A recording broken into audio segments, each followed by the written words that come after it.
อ่าโอเคเนาะอันใน EP 3มาเฮาได้เฮ็ดหน้าเว็บมาฮอดนี่แล้วและต่อมาเฮาก็สิมาเรียนเครื่องมือของ Bootstrap ตัวต่อไปก็คือสิมาแนะนำการใส่ไอคอนให้ในบอนทางหน้าของของเมนูแต่ละเมนูเนาะถ้าอิดเฮาก็เข้าไปในหน้าเว็บของ Bootstrap คือเก่าอ่าเข้าไปหน้าเว็บของ Bootstrap ให้เราไปเลือกในเวอร์ชันของ 3.3.7 เนาะตัวในส่วนไอคอนเนาะมันจะอยู่ในส่วนของ Component เราคลิกเข้าไปใน Component แล้วมันจะอยู่ในนี่เนาะไอคอนนี่เนาะตัวรูปนี่เป็นไอคอนหมดแต่ว่าเฮาไปใส่เนี่ยแม่นเอาตัวหนังสือของไอคอนแต่ละไอคอนนี่เนาะคือตัวหนังสือนี่เราเอาไปใส่เนาะแล้วเขาจะใส่คลาสของ Bootstrap เพื่อแปลงจากสื่อตัวนี้ให้เป็นไอคอนตามที่เราเอิ้นเนาะอย่างเช่นตัวอย่างข่อยเลือกเอาปุ่มไอคอนโฮมเนาะข่อย Ctrl C ก๊อปไปแล้วเขาไปวงในส่วนของเมนูเนาะคือข่อยก๊อปส่วนของเมนูไปตัวนี้บันเนอร์เนาะลิงก์ที่2นี่เป็นในส่วนของเฮาเบิ่งตัวจริงก่อนเนาะบันเนอร์เฮาเบิ่งว่าบันเนอร์เนาะตัวนี้ต่อมาเลยลิงก์แล้วก็ดรอปดาว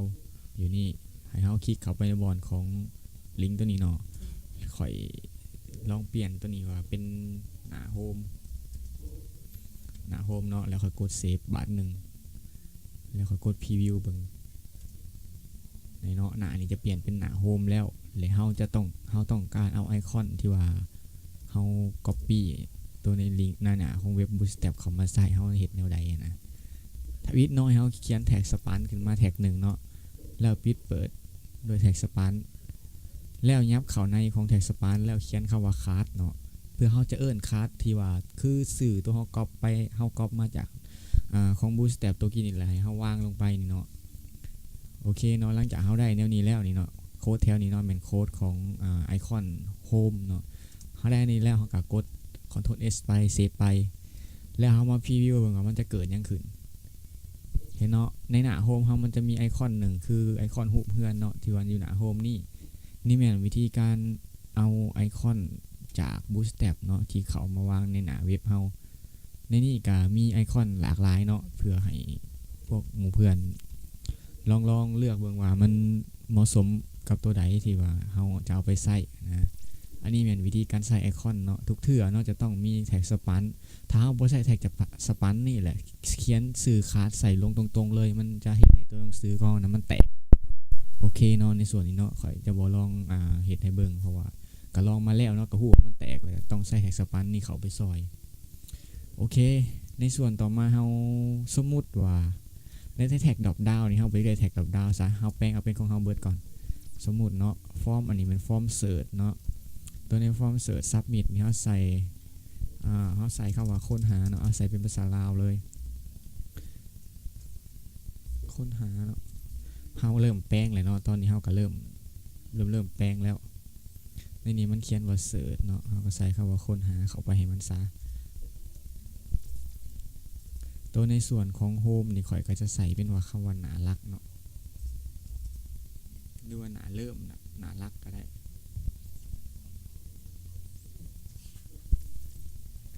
โอเคใครไปเป็นตัวรอลิงข้างหลังนี่ก็ได้หนารักตัวว่าในส่วนของลิงก์ตัวต่อไปนี่ก็ได้แต่เพื่อนที่ว่าอยากใส่เกี่ยวกับก็ได้ขอโทษเนาะน่ารัก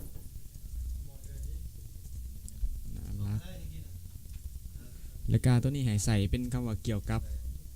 หรือว่าข่าวสารหรือว่าสิแนะนำเกี่ยวกับเว็บฮอยอะไรกันครับกับก๊อปลงมาเพียงแต่ว่าก๊อปลิงก์ตัวนี้ลงมาอีกตื่มๆกันนะแล้วก็ตัวว่าใส่ไอคอนอยู่นี่ก็เขาก็ใส่ได้คือกันทาวาเนาะข่อยสมมุติใส่ไอคอนซะคือใส่ไอคอนแบบในหน้าโฮมนี่แหละข่อยก็ก๊อป Ctrl C มานี่ขอโทษเนาะ Ctrl C แล้ว Ctrl V แล้วให้เป็นเลือกไอคอนที่ว่าเหมาะสมเกี่ยวกับตัวของหนารักเขามาใส่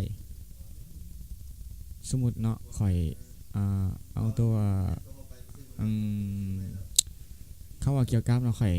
สมมุติเอาตัวนี้เนาะเผื่อความไวเนาะแต่ว่าพวกเพื่อนเอาไปใส่ให้มันเหมาะสมเนาะว่าจะต้องใส่ตัวใดนะค่อยวางเลยเนาะค่อยกด Ctrl S เนาะแล้วก็พรีวิวเบิ่งว่ามันเป็นอะไรนี่เนาะจะมีคำว่าหนารักออกมาทางข้างแล้วก็แท็กโคนหาเขาเปลี่ยนเป็นตัวภาษาลาวเวิร์ด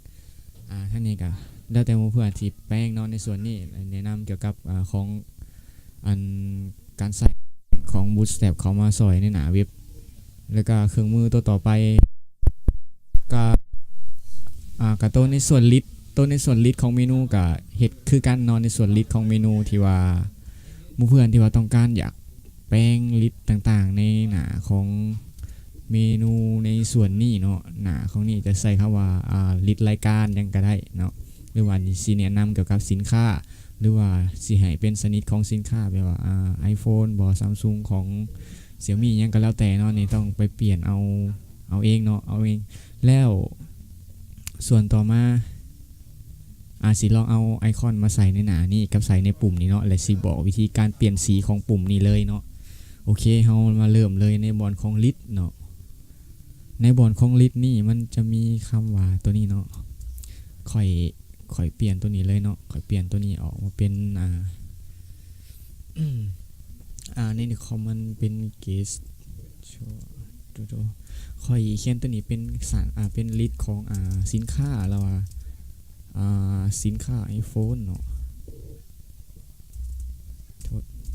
สินค้าของ iPhone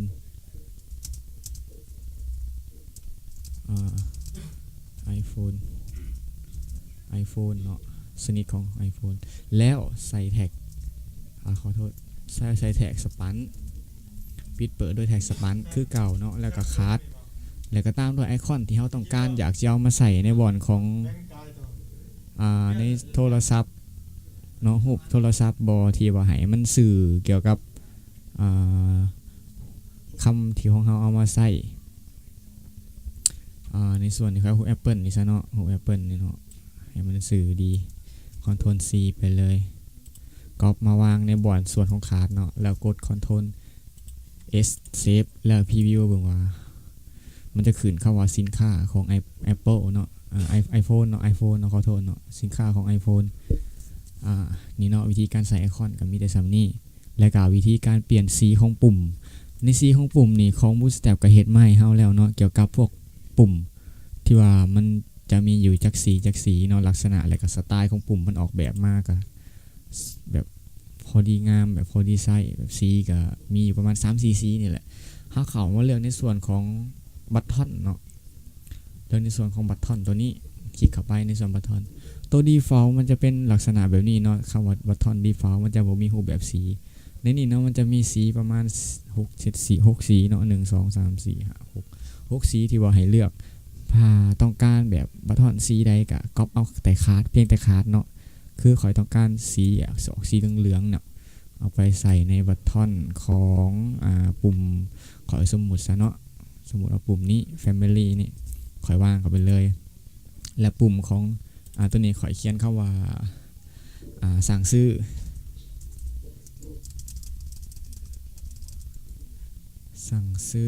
ใส่เนาะเข้าว่าสั่งซื้อแล้วบัตทอนที่2ขอยว่าเพิ่มในบัตทอนเพิ่มนี่เนาะข่อยจะให้เป็นตัวนี้เป็น default ยังเป็นบัตทอน default อยู่หรือว่าเราจะเขียนเอาเป็นของคาร์ดของ Bootstrap ขึ้นมาเลยก็ได้บัตทอนคาร์ดเพิ่มลงตะกร้าขอเอาเป็นสีแดงเนาะสูตรเอาเป็นสีแดงแล้วคลิกโอเคไปแล้วก็กดCtrl S เนาะเพื่อพรีวิวนี่เนาะมันจะขึ้นเป็นไอคอนที่ว่าสั่งซื้อแล้วก็เพิ่มถ้าว่าต้องการอยากใส่รูปไอคอนในปุ่มเนาะให้เข้ามาในส่วนของปุ่มไอคอนคือเก่าเนาะตัวคอมโพเมนต์เนี่ยเนาะแล้วไปเลือกไอคอนที่ว่าสั่งซื้อบอหรือว่าเพิ่มลงตะกร้าสินค้าหรือว่าอะไรเนาะซึ่งขอยเพิ่มเอาตัวนี้เนาะแคสนี่เนาะตัวของตะกร้าสินค้านี่เนาะขอยคลิกคำว่าเพิ่มลงตะกร้าสินค้าขอยลงคำว่า enter ลงมาแล้วก็ enter ลงมาอีกตัวหนุ่มนี่แล้วก็ enter ให้สิ้นสุดระหว่างอยู่ระหว่างหน้าของตัวเนาะแล้วให้แทร็กคำว่าสปัน สปันแล้วคือเก่าเนาะใส่คาร์ดเข้าไปแล้ววางลงไปในส่วนนี้มันจะเป็นขาของอันนี้เนาะต่อมาเนาะตัวสั่งซื้อก็เส้นเดียวกันเนาะให้เขามาในส่วน